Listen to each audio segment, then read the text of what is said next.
जिन बच्चों के जन्म पर माँ बाप ने हंसी खुशी मिठाई बांटी, वही बच्चे जवान होकर माँ बाप को बांटे, तो यह कहाँ का न्याय है। एक छोटे से गांव में 4 भाई मिलजुल कर रहते थे। पिता के गुजरने के बाद संपत्ति को 4 भागों में बराबर बांटने का उन्होंने निश्चय किया था। संपत्ति के विभाजन के बाद चारों भाइयों ने आपस में निर्णय लिया कि माताजी को हर एक भाई एक एक महीने के लिए अपने पास रखेगा, किंतु चारों भाइयों में जो सबसे छोटा था उसे यह सुझाव पसंद नहीं आया। उसे लगा कि माँ का रखरखाव बड़े भाई ढंग से नहीं करेंगे, माँ का देख रेख ठीक से नहीं करेंगे। तब उसने अपने बड़े भाइयों से कहा, भैया, माँ को इस तरह हर महीना इधर से उधर से इधर घुमाना मुझे पसंद नहीं है, बल्कि मेरे पास एक सुझाव है। अगर आप सुनना पसंद करेंगे तो मैं सुनाना चाहता हूँ। यह सुनकर तीनों भाइयों ने उत्सुकता से छोटे भाई से कहा, कहो क्या है तुम्हारा सुझाव। तब छोटे भाई ने कहा, माँ को अपने पास मैं रख लेता हूँ, माँ का अच्छी तरह से देख रेख मैं कर लूँगा। चाहो तो मैं मेरे हिस्से का जायदाद भी आप लोगों को दे दूँगा, मगर माँ हमेशा मेरे साथ ही रहेगी। तीनों भाइयों ने सोचा, महामूर्ख है ये, बूढ़ी माँ के लिए अपनी जायदाद का हिस्सा भी हमें दे रहा है। जरा सी भी देर किए बिना वे लोग इस बात को स्वीकार कर लेते हैं और इस तरह छोटा भाई अपनी माँ और पत्नी के साथ वहाँ से चल पड़ता है। इस तरह घर से निकलकर गांव से कुछ दूर एक छोटी सी झोपड़ी में अपनी माँ और पत्नी के साथ छोटा भाई रहने लगता है। रात दिन खूब मेहनत करता हुआ कमाता था, माँ की सेवा भी अच्छी तरह से कर रहा था। समय के अंतराल में एक दिन उसकी बूढ़ी माँ गुजर जाती है। फिर एक दिन उसकी पत्नी कहती है, माँ भी गुजर गई और हमने जो कुछ थोड़ा पैसा जमा कर रखा था वह भी खत्म हो गया। तब वह अपने पत्नी से कहता है, देखो तुम चिंता मत करो, माँ से बढ़कर कोई धन नहीं होता। माँ हमारे साथ जीवित नहीं है तो भी उनका आशीर्वाद हमेशा हमारे साथ रहेगा। माँ का स्नेह और उनका आशीर्वाद ही सबसे बड़ा धन है। चिंता मत करो, सब कुछ ठीक हो जाएगा। फिर एक दिन रात को गहरी नींद में जब सो रहा था, तब उसे सपने में बहुत सारे सोने के सिक्के दिखते हैं। फिर उसे एक आवाज़ सुनाई देती है, ये हजार सिक्के हैं जो सिर्फ तुम्हारे लिए। और यदि इन्हें तुम पाना चाहते हो तो मैं तुम्हें बताऊंगा ये कहाँ मिलेंगे। तब इसे सपने में ही उस आती हुई आवाज़ से पूछा, क्या इन सिक्कों में मेरे माँ के आशीर्वाद हैं? तब आवाज़ आती है, नहीं। तो फिर जिस धन में मेरी माँ के आशीर्वाद नहीं, वह धन मुझे नहीं चाहिए। अगले दिन पत्नी से यह बात कहने पर वह दुखी हो जाती है। तब वह कहता है, माँ का आशीर्वाद ही सबसे बड़ा धन है। अगर इस धन से माँ का आशीर्वाद नहीं मिलता तो धन नहीं चाहिए।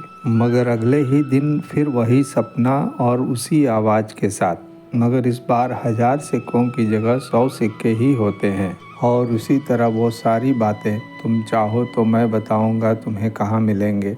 मगर वह यही कहता है कि अगर इसमें माँ का आशीर्वाद नहीं तो मुझे नहीं चाहिए। सुबह जब पत्नी से कहता है, वह ज़्यादा क्रोधित हो जाती है और कहती है, तुम पागल हो गए हो, पहले 1000 अब 100, बहुत बड़ी भूल कर दी तुमने। तीसरे दिन रात को भी फिर वही सपना उसे दिखता है और आवाज़ आती है, ये 2 सिक्के तुम्हारे लिए। तब ये पूछता है, क्या इसमें माँ का आशीर्वाद है? लेकिन इस बार उसे हाँ में उत्तर मिलता है। जब उसे उत्तर हाँ में मिलता है तो लेने से इनकार नहीं करता है। फिर हर बार की तरह इस बार भी अपने पत्नी से इस बात का जिक्र करता है और सपने में बताए गए पते पर पहुंचता है। तो वहाँ उस पते पर उसे 2 सोने के सिक्के मिलते हैं और वह दोनों सिक्के उसी तरह थे जिस तरह उसने सपने में देखा था। जब उन सिक्कों को लेकर घर पहुँचता है, पत्नी उसे देखकर बहुत प्रसन्न होती है और उससे कहती है, हम कई दिनों से अच्छा भोजन नहीं किए हैं, चलो बाजार से मछली ले आते हैं। फिर दोनों बाजार से एक अच्छी सी बड़ी मछली लेकर घर आते हैं और घर पर जब वह मछली काट रही थी तो उस मछली के पेट में से उसे 2 सुंदर बड़ी सी मोतियाँ मिलती हैं, जिसे देखकर उसकी आंखें फटी की फटी रह जाती हैं। उसे विश्वास ही नहीं हो रहा था। शाम को पति जब काम से घर लौटता है और जब यह बात उसको बताती है, सुनकर वह भी चकित हो जाता है। दूसरे दिन वह उस मोती को एक जौहरी के पास ले जाता है। जौहरी उस मोती को देखकर कहता है, यह मोती बहुत ही मूल्यवान है, मैं इसका सही मूल्य नहीं दे सकता, बेहतर होगा तुम इसे राजा के पास ले जाओ तो राजा इसका सही मूल्य देंगे। फिर वह मोती को राजा के पास ले जाता है और राजा को पूरी कहानी सुनाता है। राजा पूरी कहानी सुनने के बाद माँ के प्रति उसके प्रेम को देखकर खुश होता है और फिर कहता है, सचमुच यह मोती बहुत कीमती है, मगर वह व्यक्ति झूठ बोल रहा है या सच बोल रहा है, राजा उसे परखना चाहता था। फिर राजा कहता है, तुम वह दूसरी मोती भी लाकर दोगे, तब इसका सही कीमत तुमको मिलेगा। राजा की बात सुनकर वह व्यक्ति घर जाता है और दूसरी मोती को भी ले आता है। राजा उसकी सच्चाई एवं उसके व्यवहार से बहुत प्रसन्न होता है और फिर राजा अपने वचन को निभाता हुआ उसे बहुत सारा धन देकर भेजता है।